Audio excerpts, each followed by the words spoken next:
against a 1700, and this is not classical kind of time control, but this is still regular, so it's slow and the moves are very accurate. d4, knight f6, c4, e6. Now this is a kind of Nimzo Indian structure, and I could go into this immediately by playing knight c3, at which point you would then play bishop b4, pinning my knight to my king. The winning percentages for this are somewhat lower than the line that I chose, so I played knight f3. Now if he chooses to play bishop b4, the knight's not pinned, and I can interpose with another move. So I played knight f3. He then played d5 and transposed the game into a classical declined queen's gambit. At which point I then played knight c3, and he played a somewhat dubious move, c5. While this is book, it is still somewhat dubious in that it isn't played very frequently. So I played a sideline, which is a line that is playable but is not very common. And I played this because I figured he wouldn't know it and I would have a better understanding. So I played d takes c5. He played bishop takes c5, regaining his pawn, at which point I took his pawn. He took the pawn back, I took his knight, and he took with his pawn. The other option is taking with his queen, and this is book, but after the queen trade, white has a slightly better game, and will get in very good developing moves, have a very solid position, very good structure. So he chose to play a lesser known move, but nonetheless a good move. He takes d5. I then played e3, opening up my light squared bishop and readying to castle. He castled, which is a very solid, safe move. Bishop e2. Just reducing some of the tension. My other option was to play bishop d3. However, after this pin, black has an okay game. Apart from this, I also want the knight to the excellent square d4. Once this bishop moves, knight to here will be an incredibly solid square and good position for the knight.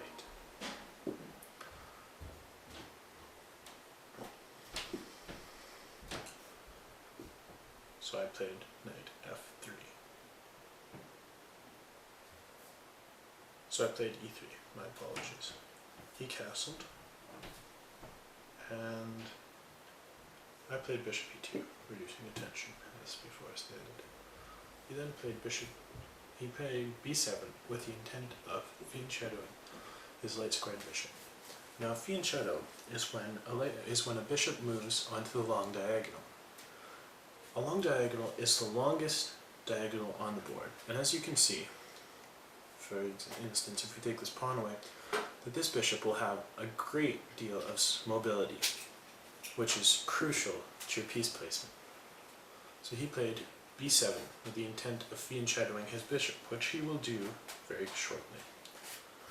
I castled, just to ensure that my king is safe, and any other attacks are not as well founded. He played knight a6. I'm not too sure about this move. I think it was actually slightly dubious because the knight should be played into the center, and there's an old adage that says that knight on the rim is grim.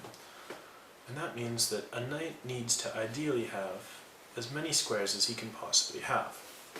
This has really only 3 squares that it can go to, whereas I would have played it to c6, where it has 1, 2, 3, 4, 5, 6 squares. And really the only 2 squares it can't go to, which are this and this, which are not that important anyway since they're farther away from the center. This would gain more control on the e5 and d4 squares, ready this central push, and mean that if I were at any time were to try and play my knight to the strong post d4, he would have some pressure on it. He played dubious move, knight e6. Now while this is dubious, by no means is this winning for me at the moment. I had to play it slow and safe. a3. I'm readying b4, and then fianchettoing my own bishop. As we will see, that actually became very, very good for me. He fianchettoed his bishop right now, and I got the chance to fianchetto mine with the tempo, because now he has to move his bishop, and when he does, where he played, I immediately get to fianchetto mine.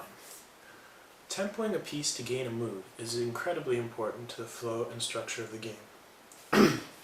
Bishop b2 is my move. He played knight c7. He's readying his knight to come to an ideal square, e4.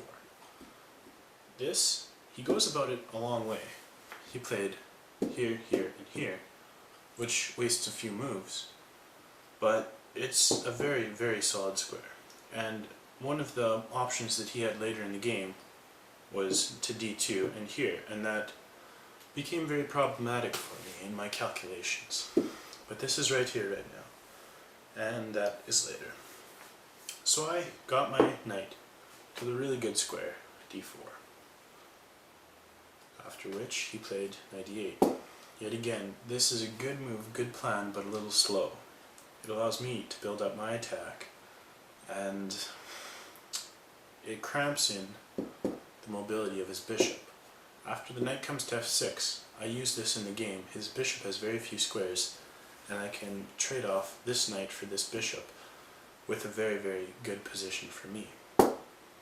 So the knight's on e8 right now. I played rook c1, gaining the open file. As a rule, rooks belong on open files, and if possible, they should be doubled. This is an ideal structure for having your major pieces on an open file. I'll use a little bit of that later, but right now I played rook c1, very solid move. He played knight f6, which I think, yet again, is a little dubious, just because it's too slow, and it allows me to play knight f5. Now, this bishop is very active, very good, and this knight is also very good, but I like this bishop a little bit better. Apart from this, once the pieces get traded off, I will have two bishops for his bishop and knight. In an endgame, the advantage of two bishops over a bishop and knight is often very strong. So it allowed me to do something that would be beneficial for me later on in the game, and you always have to think ahead when you play chess. So I played knight f5. Now his bishop can go to really only one square, and it's still attacked by the knight.